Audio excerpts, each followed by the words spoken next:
Lukas Kapitulo 18. Aral tungkol sa pananalangin. Nagkwento si Jesus sa mga tagasunod niya upang turuan silang manalangin lagi at huwag mawalan ng pag-asa. Sinabi niya, sa isang lungsod ay may isang hukom na walang takot sa Diyos at walang iginagalang na tao. Sa lungsod ding iyon ay may isang byuda na palaging pumupunta sa hukom at nagsasabi, "Bigyan niyo po ako ng katarungan at ipagtanggol niyo ako laban sa mga kaaway ko." Noong una ay hindi pinapansin ng hukom ang byuda. Para bandang huli ay sinabi niya, "Kahit hindi ako natatakot sa Diyos at walang ginagalang na tao, bibigyan ko ng katarungan ng babaeng ito para hindi na niya ako gambalain ulit. Dahil kung hindi, iinisin niya ako sa kapaparito niya." Pagkatapos, sinabi ng Panginoon, "Narinig ninyo ang sinabi ng masamang hukom? Ang Diyos pa ang hindi magbigay ng katarungan sa mga pinili niyang tumatawag sa Kanya araw at gabi? Tinitiyak ko sa inyo na bibigyan niya agad sila ng katarungan.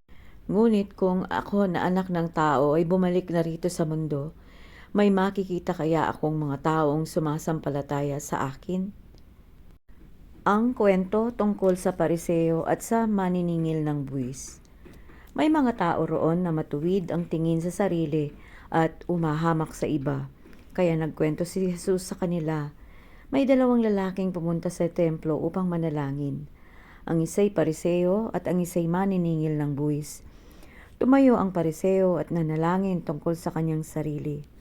Sinabi niya, "O Diyos, nagpapasalamat ako sa inyo dahil hindi ako katulad ng iba na magnanakaw, mandaraya at mangangalunya o katulad ng maniningil ng buwis na iyon. 2 beses akong nag-aayuno sa isang linggo at nagbibigay ako ng ikapu ng lahat ng kinikita ko." Ang maniningil ng buwis naman ay nakatayo sa malayo at hindi man lang makatingala sa langit. Dinadakukan niya ang kanyang dibdib at sinasabi, "O Diyos, mahabag po kayo sa akin na isang makasalanan." Tinitiyak ko sa inyo na umuwi ang maniningil ng buwis na iyon na itinuring na ng Diyos na matuwid. Ngunit ang pariseo ay hindi, sapagkat ang nagtataas ng kanyang sarili ay ibababa at ang nagpapakababa ay itataas. Pinagpala ni Jesus ang maliliit na bata. Dinala ng mga tao ang kanilang maliliit na anak kay Jesus upang patungan niya ng kamay at pagpalain. Nang makita iyon ng mga tagasunod ni Jesus, sinaway nila ang mga tao. Pero tinawag ni Jesus ang mga bata at sinabihan niya ang mga tagasunod niya, "Hayaan ninyong lumapit sa akin ang mga bata. Huwag niyo silang pigilan dahil ang mga katulad nila ay kabilang sa kaharian ng Diyos. Sinasabi ko sa inyo ang totoo, ang ayaw tumanggap sa paghahari ng Diyos na gaya ng pagtanggap ng isang maliit na bata ay hindi mapapabilang sa kaharian ng Diyos." Ang lalaking mayaman. Isang pinuno ng mga Hudyo ang nagtanong kay Jesus, "Mabuting guro, ano po ang dapat kong gawin upang magkaroon ng buhay na walang hanggan?" Sumagot si Jesus, "Bakit mo sinasabing mabuti ako? Ang Diyos lang ang mabuti, wala nang iba. Alam mo ang mga utos, huwag kang mangangalunya, huwag kang papatay, huwag kang magnanakaw, huwag kang sasaksi ng kasinungalingan, at igalang mo ang iyong ama at ina." Sumagot ang lalaki, "Sinusunod ko po ang lahat ng iyan mula pagkabata." Nang marinig iyon ni Jesus ay sinabi niya, "Isang bagay pa ang kulang sa iyo. Ipagbili mo ang lahat ng ari-arian mo at ipamigay mo ang pera sa mga mahihirap at magkakaroon ka ng kayamanan sa langit. Pagkatapos bumalik ka at sumunod sa akin." Nalungkot ang lalaki nang marinig ito dahil napakayaman niya. Nang makita ni Jesus na nalungkot siya, sinabi niya, "Napakahirap para sa mayayaman ang mapabilang sa kaharian ng Diyos. Mas madali pang makapasok ang isang kamelyo sa butas ng karayom kaysa mapabilang ang isang mayaman sa kaharian ng Diyos." Tinanong siya ng mga nakarinig nito, "Kung ganoon po, sino lang ang maliligtas?" Sumagot si Jesus, "Sinasabi ko sa inyo ang totoo. Ang sino mang nag-iwan ng bahay, asawa, mga kapatid, mga magulang at mga anak alang-alang sa kaharian ng Diyos ay tatanggap sa panahong ito ng mas marami pa kaysa sa mga iniwan niya at tatanggap din ng buhay na walang hanggan sa darating na panahon." Ang ikatlong pagpapahayag ni Jesus tungkol sa kanyang kamatayan. Tinawag ni Jesus ang 12 apostol at sinabi sa kanila, "Makinig kayo, pupunta tayo sa Jerusalem at matutupad na ang lahat ng isinulat ng mga propeta tungkol sa akin na anak ng tao, sapagkat ibibigay ako sa mga hindi Hudyo. Iinsultuhin nila, hihiyain at duduraan. Hahagupitin nila ako at papatayin. Ngunit muli akong mabubuhay sa ikatlong araw." Pero wala silang naintindihan sa mga sinabi ni Jesus. Itinago sa kanila ang kahulugan, kaya hindi nila naintindihan ang mga sinabi niya. Pinagaling ni Jesus ang isang bulag. Nang malapit na sina Jesus sa Jericho, may isang lalaking bulag na nakaupo sa tabi ng daan at namamalimos. Nang marinig niya ang maraming taong nagdaraan, nagtanong siya kung ano ang nangyayari. Sinabi sa kanya ng mga tao, "Dumadaan si Jesus na taga Nazaret." Sumigaw ang bulag, "Jesus, anak ni David, maawa po kayo sa akin." Sinaway siya ng mga nasa unahan pero lalo pa niyang nilakasan ang pagsigaw, "Anak ni David, maawa po kayo sa akin." Tumigil si Jesus at iniutos na dalhin sa kanya ang bulag. Nang makalapit ang bulag, tinanong niya ito, "Ano ang gusto mong gawin ko sa iyo?" Sumagot ang bulag, "Panginoon, gusto ko pong makakita." Sinabi sa kanya ni Jesus, "Makakakita ka na. Pinagaling ka na ng iyong pananampalataya." Nakakita siya agad at sumunod siya kay Jesus nang nagpupuri sa Diyos. Nang makita ng mga tao ang nangyari, nagpuri rin sila sa Diyos. Kapitulo 11. Si Zaccheo. Pumasok si Jesus sa Jericho dahil doon siya dadaan papuntang Jerusalem. May isang lalaki roon na ang pangalan ay Zaccheo. Siya ay mayaman at isa sa mga pinuno ng mga maniningil ng buwis. Gusto niyang makita kung sino talaga si Jesus. Pero dahil pandak siya at marami ang tao doon, ay hindi niya ito magawa. Kaya tumakbo siya sa unahan at umakyat sa isang puno ng sikomoro upang makita si Jesus na daraan doon. Pagdating ni Jesus sa lugar na iyon, tumingala siya at sinabi, "Zaccheo, bumaba ka agad, dahil kailangan kong tumuloy sa bahay mo ngayon." Kaya nagmadaling bumaba si Zaccheo at masayang tinanggap si Jesus. Nang makita ng mga tao na roon siya tumuloy sa bahay ni Zaccheo, nagbulong-bulungan sila. Tumuloy siya sa bahay ng isang masamang tao. Sa loob ng bahay niya ay tumayo si Zaccheo at sinabi, "Panginoon, ibibigay ko po sa mga mahihirap ang kalahati ng kayamanan ko. At kung may nadaya akong sinuman, babayaran ko ng 4 beses ang kinuha ko sa kanya." Sinabi sa kanya ni Jesus, "Dumating na ngayon ang kaligtasan sa tahanang ito, dahil siya ay galing din sa lahi ni Abraham. Sapagkat ako na anak ng tao ay naparito upang hanapin at iligtas ang naliligaw." Ang talinghaga tungkol sa 3 alipin. Habang nakikinig ang mga tao, ikinwento ni Jesus sa kanila ang isang talinghaga dahil malapit na sila sa Jerusalem at ang akala ng mga tao ay makikita na nila ang paghahari ng Diyos. Sinabi ni Jesus, "May isang kilala at mayamang tao na pumunta sa malayong lugar upang gawing hari at pagkatapos nito'y babalik siya agad sa kanyang bayan. Bago siya umalis, tinawag niya ang 10 sa mga alipin niya at binigyan sila ng magkakaparehong halaga ng pera. Pagkatapos, sinabi niya sa kanila, 'Gawin niyo itong puhunan sa negosyo hanggang sa bumalik ako.' Pero ayaw sa kanya ng mga kababayan niya. Kaya pagkaalis niya, nagpadala sila ng mga kinatawan doon sa pupuntahan niya para sabihin sa kinaukulan na ayaw na nila na maging hari siya. Pero ginawa pa rin siyang hari. Nang makauwi na siya sa bayan niya, Ipinatawag niya ang 10 alipin na binigyan niya ng puhunan para malaman kung magkano ang tinubo ng bawat isa. Lumapit sa kanya ang una at sinabi, "Ang perang ibinigay niyo sa akin ay tumubo po ng 10." Sinabi ng hari, "Magaling, mabuti kang alipin, at dahil naging tapat ka sa kakaunting pinagkatiwala sa iyo, pamamahalain kita sa 10 lungsod." Lumapit ang ikalawa at nagsabi, "Ang pera po na ibinigay niyo sa akin ay tumubo ng 5." Sinabi ng hari, "Mamamahala ka sa 5 lungsod." Lumapit ang isa pang alipin at nagsabi, "Ito po ang pera niyo. Binalot ko po ito sa isang panyo dahil natatakot ako sa inyo. Alam ko kasing mabagsik kayo. Kinukuha ninyo ang hindi ninyo pinaghirapan at inaani ninyo ang hindi nyo itinanim." Sinabi ng hari, "Masamang alipin, hahatulan kita ayon sa sinabi mo. Alam mo palang mabagsik ako, na kinukuha ko ang hindi ko pinaghirapan at inaani ko ang hindi ko itinanim. Bakit hindi mo na lang idineposito sa bangko ang pera para sa pagbalik ko ay makuha ko ito na may tubo?" Sinabi ng hari sa mga naroon, "Kunin niyo sa kanya ang pera at ibigay sa tumubo ng 10." Sinabi nila, "Kumita na po siya ng 10." Sumagot ang hari, "Tandaan ninyo, ang mayroon ay bibigyan pa, ngunit ang wala, kahit ang konting nasa kanya ay kukunin pa."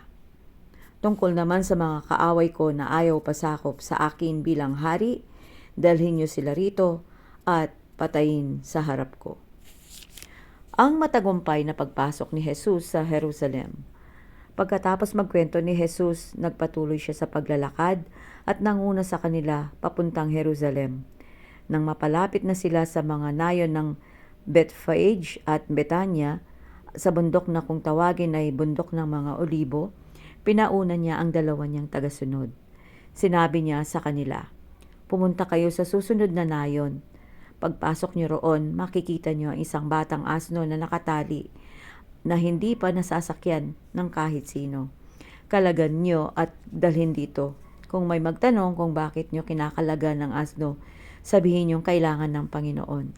Kaya lumakad ang 2 inutusan at nakakita nga sila ng asno ayon sa sinabi ni Jesus. Nang kinakalagan na nila ang asno, tinanong sila ng mga may-ari, "Bakit niyo kinakalagan yan?" Sumagot sila, "Kailangan ito ng Panginoon." Dinala nila ang asno kay Jesus at isinapi nila ang mga balabal nila sa likod ng asno at pinasakay si Jesus. Habang nakasakay siya sa asno papuntang Jerusalem, inilatag ng mga tao ang kanilang mga balabal sa daraanan niya. Nang pababa na siya sa bundok ng Olibo at malapit na sa Jerusalem, nagsigawan sa tuwa ang lahat ng tagasunod niya at nagpuri ng malakas sa Diyos dahil sa mga himalang nasaksihan nila. Sinabi nila, "Pinagpala ng Panginoon ang haring kanyang ipinadala. Mayroon na tayong magandang relasyon sa Diyos. Purihin ang Diyos sa langit." Sinabi sa kanya ng ilang pariseyong kasama ng karamihan, "Guro, sawayin mo ang mga tagasunod mo." Pero sinagot sila ni Jesus, "Sinasabi ko sa inyo, kung tatahimik sila, ang mga bato na ang sisigaw ng papuri." Umiyak si Jesus para sa mga taga-Jerusalem. Nang malapit na si Jesus sa Jerusalem at nakita niya ang lungsod, umiyak siya para sa mga taga roon. Sinabi niya, "Kung alam niyo lang sa araw na to kung ano ang makakapagbigay sa inyo ng kapayapaan, ngunit tinanggihan ninyo. At ngayon, hindi na ninyo ito makikita. Darating ang araw na papaligiran kayo ng kuta ng inyong mga kaaway. Kukubkubin nila kayo at kabi-kabilang lulusubin. Lilipulin nila kayo at ang inyong mga anak, at wawasakin nila ang lungsod ninyo. Wala silang iiwang bato na magkapatong. Mangyayari ito sa inyo dahil binawaliwala ninyo ang araw ng pagliligtas sa inyo ng Diyos." Ang pagmamalasakit ni Jesus sa templo. Pagdating nila sa Jerusalem, pumunta si Jesus sa templo at itinaboy niya ang mga nagtitinda roon. Sinabi niya sa kanila, "Sinasabi ng Diyos sa kasulatan, ang aking bahay ay bahay panalanginan, ngunit ginawa niyong pugad ng mga tulisan." Nagturo si Jesus sa templo araw-araw habang pinagsisikapan naman ng mga namamahalang pari mga tagapagturo ng kautusan at ng mga pinuno ng bayan na patayin siya. Pero wala silang makitang paraan upang maisagawa ito dahil nakikinig ng mabuti ang mga tao sa mga tinuturo niya. Ang tanong tungkol sa otoridad ni Jesus. Isang araw habang nangangaral ng magandang balita si Jesus sa mga tao sa templo, lumapit sa kanya ang mga namamahalang pari, mga tagapagturo ng kautusan at mga pinuno ng mga Hudyo. Sinabi nila sa kanya, "Sabihin mo nga sa amin kung ano ang otoridad mo na gumawa ng mga bagay na ito? Sino ang nagbigay sa iyo ng otoridad na iyan?" Sinagot sila ni Jesus, "Tatanungin ko rin kayo. Sabihin ninyo sa akin, kanino galing ang otoridad ni Juan para magbautismo? Sa Diyos o sa tao?" Nag-uusap-usap sila. Kung sasabihin nating mula sa Diyos, sasabihin niya, "Bakit hindi kayo naniniwala kay Juan?" Pero kung sasabihin nating mula sa tao, babatuhin tayo ng mga tao dahil naniniwala silang si Juan ay propeta ng Diyos. Kaya sumagot sila, "Hindi namin alam." Sinabi ni Jesus sa kanila, "Kung ganon, hindi ko rin sasabihin sa inyo kung saan nagmula ang otoridad na gumawa ng mga bagay na ito." Ang talinghaga tungkol sa masasamang magsasaka. Pagkatapos noon, ikinuwento ni Jesus sa mga tao ang talinghaga na ito. May isang tao na nagtanim ng mga ubas sa kanyang bukid. Pagkatapos pinaupahan niya ang ubasan niya sa mga magsasaka at pumunta siya sa malayong lugar at nanatili roon ng matagal.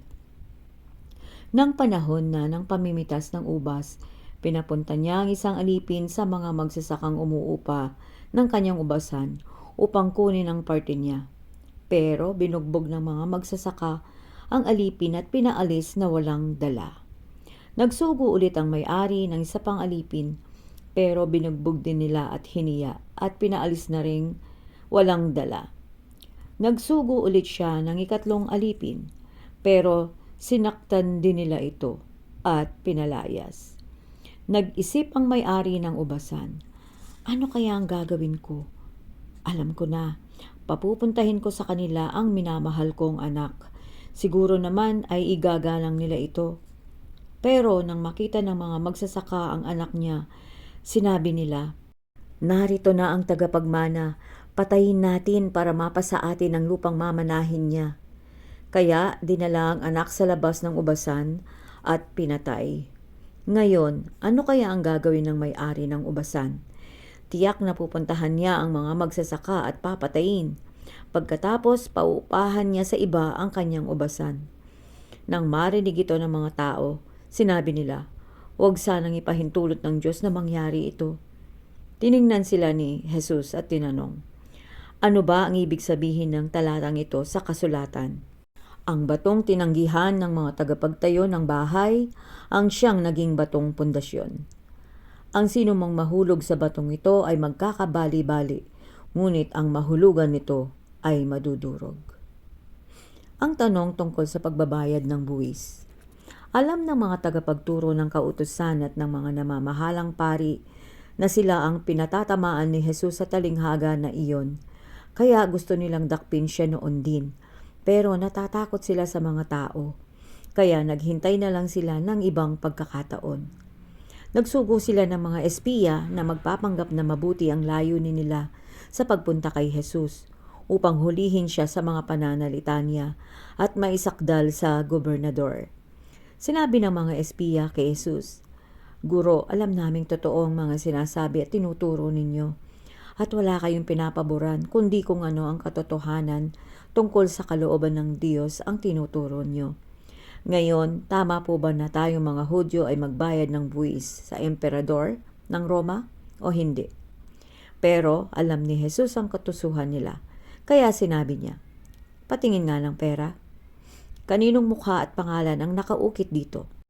Sumagot sila, "Sa emperador." Sinabi ni Jesus, "Kung ganon, ibigay ninyo sa emperador ang para sa emperador at sa Diyos ang para sa Diyos." Nabigo sila sa pakay nilang mahuli si Jesus sa kanyang pananalita sa harapan ng mga tao, at dahil namangha sila sa mga sagot niya, tumahimik na lang sila. Ang tanong tungkol sa muling pagkabuhay. May ilang Saduseo na lumapit kay Jesus at nagtanong. Hindi sila naniniwala sa muling pagkabuhay. Sinabi nila, "Guro, ayon po sa batas na isinulat ni Moises, kapag ang isang lalaki ay namatay na walang anak sa kanyang asawa, dapat ay pakasalan ng kapatid niyang lalaki ang naiwan niyang asawa para magkaanak sila para sa kanya. Ngayon may 7 magkakapatid na lalaki. Nag-asawa ang panganay at namatay na walang anak. Kaya ang biyuday na pangasawa ng ikalawang kapatid. Pero namatay din siya na wala silang anak. Ganon din ang nangyari sa ikatlo hanggang sa ikapitong kapatid. Namatay silang lahat na walang anak sa babae. At kinalaunan namatay din ang babae. Ngayon, sa araw ng muling pagkabuhay ng mga patay, sino po ang magiging asawa ng babaeng iyon dahil napangasawa siya ng 7? Sumagot si Jesus, ang mga tao sa panahong ito ay nag-aasawa. Ngunit ang mga taong mamarapati ng Diyos na mabuhay muli sa panahong darating ay hindi na mag-aasawa. Hindi na rin sila mamamatay dahil matutulad na sila sa mga anghel. Sila'y mga anak ng Diyos dahil muli silang binuhay. Maging si Moises ay nagpapatunay na muling bubuhayin ang mga patay, sapagkat nang naroon siya sa nagliliyab na mababang punong kahoy, tinawag niya ang Panginoon na Diyos ni Abraham, Isaac at Jacob. Hindi siya Diyos ng mga patay, kundi ng mga buhay, dahil sa Kanya ang lahat ay buhay. Sinabi ng ilang tagapagturo ng kautusan, "Guro, mahusay ang sagot ninyo," at wala nang nangahas na magtanong sa Kanya. Ang tanong tungkol sa Kristo. Ngayon, si Jesus naman ang nagtanong sa kanila, bakit sinasabi ng mga tao na ang Kristo raw ay angkan lang ni David? Samantalang si David na rin ang nagsabi sa aklat ng mga salmo. Sinabi ng Panginoon sa aking Panginoon, "Maupo ka sa aking kanan hanggang sa mapasuko ko sa iyo ang iyong mga kaaway." Ngayon, kung tinawag siya ni David na Panginoon, paano siya naging angkan lang ni David? Babala laban sa mga tagapagturo ng kautusan. Habang nakikinig kay Jesus ang mga tao, sinabi niya sa mga tagasunod niya, "Mag-ingat kayo sa mga tagapagturo ng kautusan. Mahilig silang lumibot na nakasuot ng espesyal na damit at gustong-gusto nilang batiin sila't igalang sa mataong lugar. Mahilig silang maupo sa mga upuang pandangal sa mga bahay-sambahan at mga handaan. Dinadaya nila ang mga byuda para makuha ang mga ari-arian ng mga ito at pinagtatakpan nila ang mga ginagawa nila sa pamamagitan ng mahabang pagdarasal.